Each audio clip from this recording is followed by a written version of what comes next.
And thank you very much for the introduction. Yeah, I didn't understand much, but I think it was wonderful.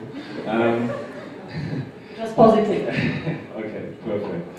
And thank you for inviting me to hold this speech, to show you how important it is using ability tests in safety assessment. Like you said before, I don't speak Romanian, but we have a wonderful translator over there, so if you don't understand some words, we can translate them. Yeah. Okay, so my talk will have three topics. First of all, I want to show you the relevance of cognitive ability for work safety. And then I want to give you some examples for cognitive ability tests.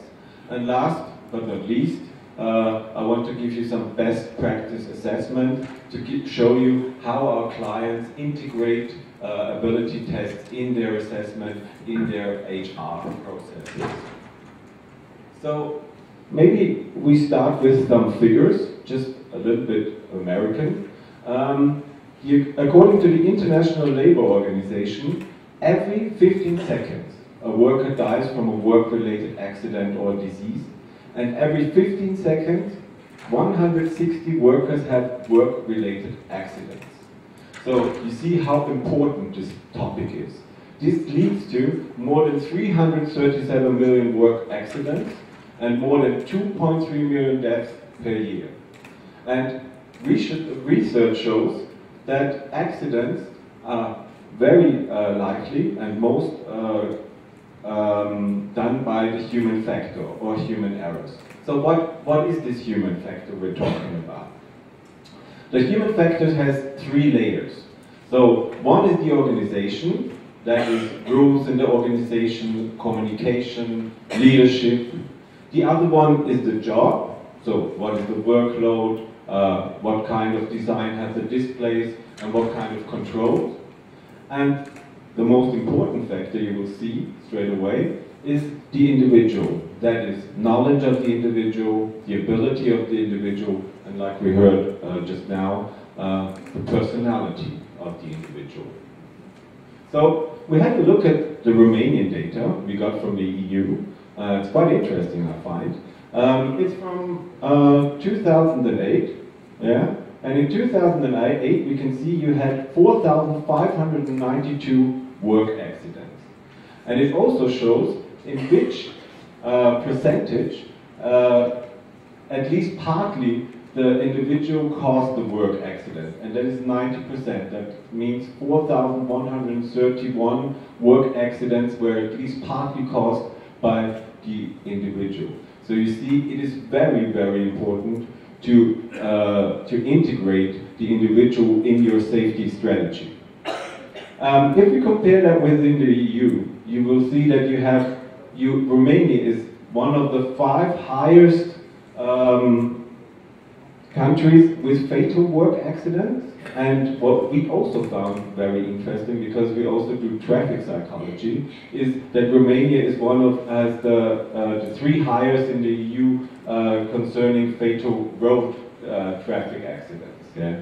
So that is a great issue for Romania. So having all of these figures, maybe we go into a little bit more examples. I brought some, we had already some US accidents, I brought some European accidents with me. I'm sure you all heard about Costa Concordia, yeah? It was the main topic in 2012, a very famous accident. And you probably also know the storyline of Costa Concordia. The captain wanted to make an unofficial near-show salute to local islanders, and then he hit a reef, yeah? So he didn't accept the rules and made a great mistake. And as we can see in that accident, it is probably caused mainly by personality. That is probably the captain took a high risk. He was not very conscientiousness. So personality is indeed a very, very important factor for work accidents caused by the individual. But we have on the other side also ability dimensions which are relevant. I don't know if you heard about this accident. It's the Sierra coach crash in Switzerland. After a ski holiday, a coach traveled school classes back from Switzerland to Belgium, And a teacher handed over a DVD to the bus driver. And the bus driver put in the DVD. And while he did that, he had a lack of concentration, and so he bumped into the tunnel wall. And there were over 20 kids killed in this accident. And as we can see here, is that probably if the bus driver had a better divided attention, if he would have more multitasking ability, that this accident may have not occurred. So what I'm trying to say is, if you think about work safety, if you think about your safety strategy in your organization, you have to consider both personality and ability. So what kind of cognitive ability tests are there? What kind of cognitive ability dimensions should you consider? Well, first of all, one of the most popular cognitive ability is attention. I think it's quite clear if somebody can concentrate very well, if he can concentrate over a long period of time, he will not make many mistakes, and he probably prevent work accidents. Latest research shows that also divided attention is something very important. So especially if you have driving personnel who drive trucks or so, you should consider measuring divided attention. It prevents accidents. Then we also have the cognitive abilities, like logical reasoning or multitasking. Why logical reasoning? If you have a high ability for logical reasoning, you are more aware of risks. You can identify risks in situations faster and decide precisely what to do. So then you can prevent accidents as well. Here, then also what is used, especially for blue-collar workers who have great machines, like in the mines or in building companies, are the sensomotoric functions, like eye-hand coordination. I brought a picture here with me. It's an African mining worker who does the eye-hand coordination. So you have to keep on that track with the point and the two joysticks. So that is the idea of this test. And tests that are mostly used for safety assessment are reaction and visual function tests, like the ability to react, so that you can react really fast, or you can react right under stress. Obtaining an overview, for example, so you can see the critical things in the situations, and peripheral perception and visual perception. I want to give you an idea how such a test works. They're mostly quite simple, like the RT. Maybe you can assist me. We have our own hardware device for that. Yeah, please keep your on the hardware, your attention on the hardware device. So for example, the RT, what you do is you put your finger on the metal plate here, and then if there is a certain signal, there are lots of signals, and if there is a certain signal, a yellow one and a tone, then you have to press that button as quickly as you can. And this device makes it possible to measure milliseconds exactly. Yeah? So you need the hardware to measure milliseconds exactly, and I will show you why this is so important. Yeah? And we don't measure the motoric time. So what we measure is the time when the finger leaves the metal plate. You get two scores. You get the time when the finger leaves the metal plate, and the other time is the motoric time till you press the button. Yeah? And why is that so important? Why is reaction time measured milliseconds exactly so important? Imagine you have a taxi driver or a bus driver or so, and he travels with a speed of 100 kilometers per hour. Yeah? That means that he travels about 28 meters per second. Now, if your bus driver has a low percentile rank, a low score of 15, for example, he has a reaction time of 0.5, and that means he travels nearly 50 meters before he starts braking. And if you have somebody with a high reaction time. He starts braking after 0.3 seconds. That means he only travels 9 meters before braking. And that makes 5.3 meters difference, where an accident can occur or not, just because somebody is able to react faster.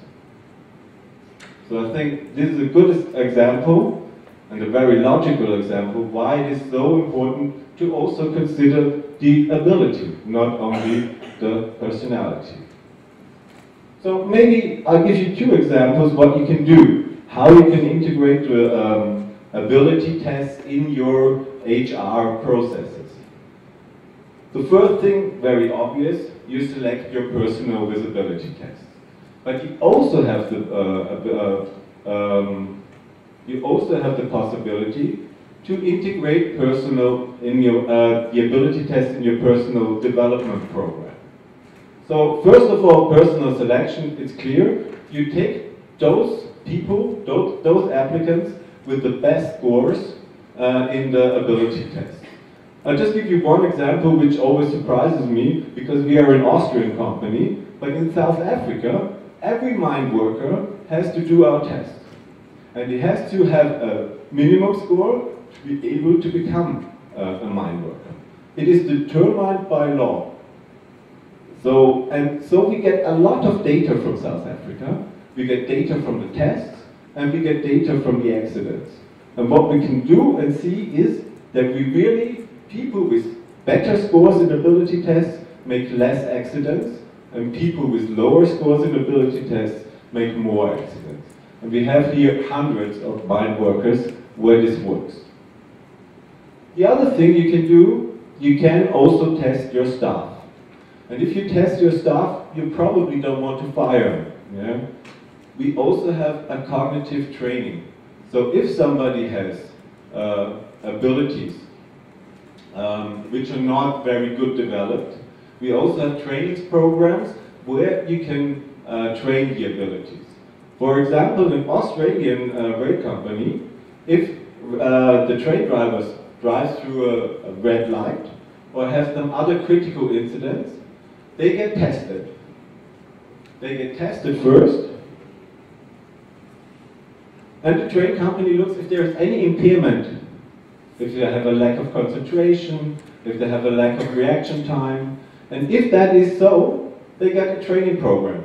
For 6 weeks, they have to train 1 hour a day, and after 6 weeks, they get an evaluation, and the testing is done once again to see if they have improved, and if they have improved, they can go back to be a train driver. Yeah? So as you can see, you can use the ability tests not only for personal selection, but also for personal development. So to catch up some time, because we are late, my last message: assessing and improving cognitive abilities in personal selection and development provides significant added value for your company safety strategy. I hope that became clear through my speech. So, thank you for your attention.